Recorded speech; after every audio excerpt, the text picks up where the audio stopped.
Assalamualaikum warahmatullahi wabarakatuh. Salam sejahtera untuk kita semua. Namo Buddhaya, Om Swastiastu, Salam Kebajikan. Perkenalkan, saya Ruth Junita Simanjuntak. Saya mahasiswa S2 dari Universitas Pancasakti Bekasi. Dan hari ini saya akan mempresentasikan mengenai menjadi guru yang adaptif, menerapkan pendidikan berdiferensiasi di kelas. Hadirin yang saya hormati, Ki Hajar Dewantara menyatakan bahwa setiap anak dilahirkan dengan kodratnya sendiri. Sehingga tugas pendidik adalah menuntun kodrat itu agar dapat berkembang sebaik-baiknya. Artinya, setiap anak memiliki keunikannya sendiri. Oleh sebab itu, kita harus menghargai dan membimbing mereka supaya kodrat itu menjadi kodrat yang optimal dan anak-anak kita memiliki performa yang baik ketika belajar di dalam kelas.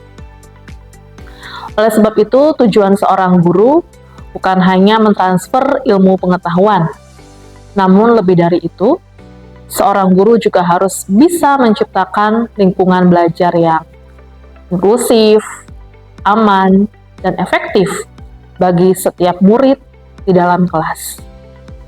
Sekarang kita akan membahas mengapa pembelajaran berdiferensiasi. Kita semua sepakat bahwa setiap anak memiliki keunikan mereka masing-masing. Mereka datang dengan latar belakang, potensi, dan kebutuhan yang berbeda-beda. Maka dari itu, tidaklah cukup bagi seorang guru hanya menerapkan satu metode dalam mengajar peserta didik. Seorang guru yang baik haruslah memfasilitasi perkembangan peserta didik dengan metode yang beraneka ragam.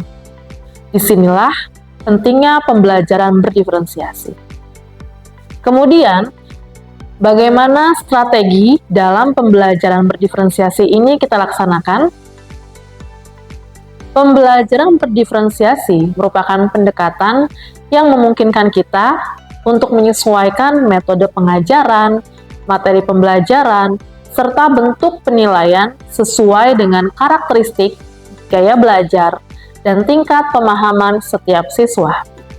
Dengan kata lain, kita tidak lagi mengajar dengan satu cara untuk semua murid, tetapi dengan banyak cara untuk satu tujuan, yaitu memastikan setiap anak mendapatkan kesempatan terbaik untuk belajar dan berkembang.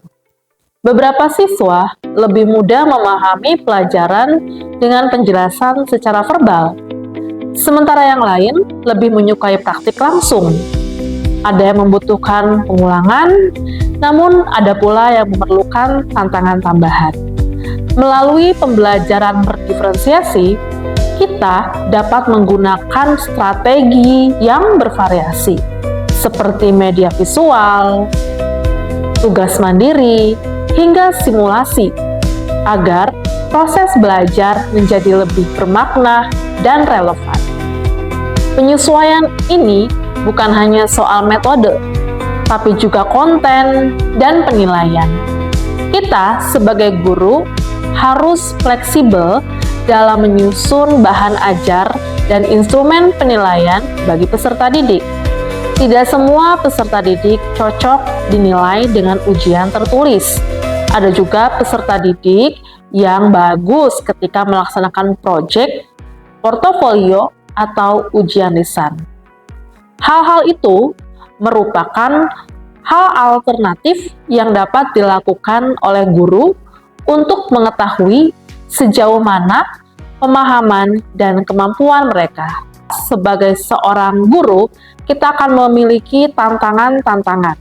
Apa saja tantangan yang akan kita hadapi? Yang pertama, seorang guru membutuhkan kreativitas dalam menyusun instrumen penilaian dan bahan ajar tersebut. Dan yang kedua, tentu seorang guru akan memiliki atau membutuhkan waktu yang lebih lama dalam membuat instrumen karena instrumennya lebih dari satu. Dan yang ketiga, seorang guru juga harus memiliki komitmen yang tinggi dalam membuat semua instrumen penilaian dan bahan ajar.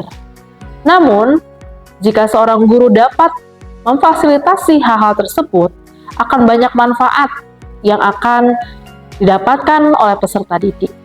Peserta didik merasa dihargai dan didengar. Karena apa?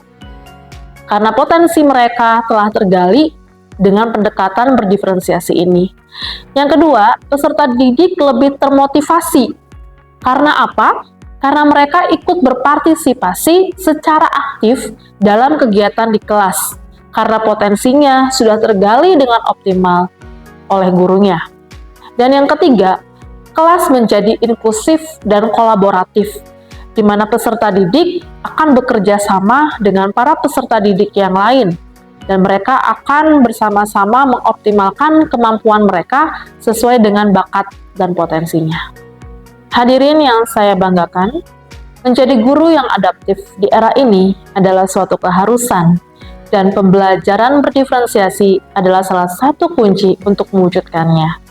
Dengan mengenal dan memahami pendekatan ini, kita tidak hanya meningkatkan kualitas pengajaran kita, tetapi juga membuka lebih banyak pintu kesempatan bagi siswa untuk mencapai keberhasilan mereka masing-masing. Marilah kita bersama-sama terus belajar, berinovasi, dan bertumbuh demi masa depan anak-anak didik kita. Karena pendidikan bukan hanya soal mengajar, tetapi tentang menjembatani setiap anak menuju potensi terbaiknya. Bapak dan Ibu guru yang saya hormati, transformasi pendidikan tidak akan terjadi tanpa guru-guru yang adaptif, reflektif, dan peduli. Marilah kita menjadi agen perubahan itu, menjadi guru yang tidak hanya mengajar dari buku, tetapi dari hati. Guru yang tidak hanya mengajar murid untuk bisa, tetapi untuk menjadi. Semoga semangat untuk menerapkan pendidikan berdiferensiasi ini terus tumbuh dalam diri kita dan menjadi bagian dari langkah kita menciptakan pendidikan yang adil, berkualitas, dan memanusiakan setiap anak. Terima kasih atas perhatian Bapak Ibu. Assalamualaikum warahmatullahi wabarakatuh. Salam sejahtera untuk kita semua. Om Swastiastu, Namo Buddhaya, salam kebajikan. Burung terbang di atas ranting, menyanyi merdu di pagi hari. Setiap murid punya keunikan, belajar berbeda agar berprestasi.